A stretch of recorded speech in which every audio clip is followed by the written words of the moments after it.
வணக்கம். சின்ன ஸ்டோரி, பெரிய இன்ஸ்பிரேஷனோட 15வது கதை இது. ஒரு குட்டி யானை ஒண்ண ஒரு காட்டுல இருந்து ஜூக்கு அழைச்சு போய்க்கிட்டு இருக்காங்க. அந்த யானையோட கால்ல ஒரு சிறிய கயிறு ஒண்ண கட்டியிருக்கிறாங்க.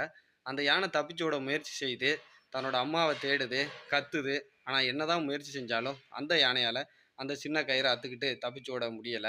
அன்றிரவு அந்த ஜூல உட்கார்ந்து அழுகுது. தன்னால தப்பிச்சு ஓட முடியல. இங்கேயே தான் என்னோட லைஃப்ன்னு சொல்லி அங்கேயே இருந்துருது. வருடங்கள் பல ஆச்சு. அந்த குட்டி யானை பெரிய யானை ஆயிருச்சு.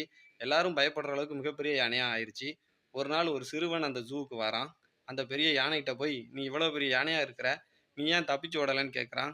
பதிலுக்கு அந்த யானை, "நானும் பலமுறை முயற்சி செய்தேன். ஆனா என்னால இந்த சின்ன கயிற அத்துக்கிட்டு போக முடியல." அப்படின்னு சொல்லி சொல்லுது. அந்த இடத்துல அந்த யானைய கட்டி போட்டிருக்கிறது சின்ன கயிறு கிடையாது. அந்த யானையின் சின்ன வயசு நம்பிக்கை தான். இந்த கதையில வர மாரி தான், நம்மளும் சின்ன வயசுல பாஸ்ட் லைஃப்ல பல விஷயங்கள முயற்சி செஞ்சு, அதுல வெற்றி பெறல அப்படிங்கிறதுக்காக மீண்டும் முயற்சி செய்யாமயே இருக்கிறோம்.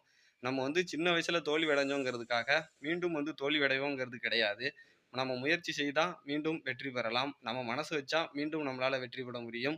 ஒரு முறை முயற்சி செஞ்சு பாருங்க. இதே மாரி நெறைய இன்ஸ்பிரேஷனல் ஸ்டோரிக்கு நம்ம பேஜ் கூட இணைந்திருங்க.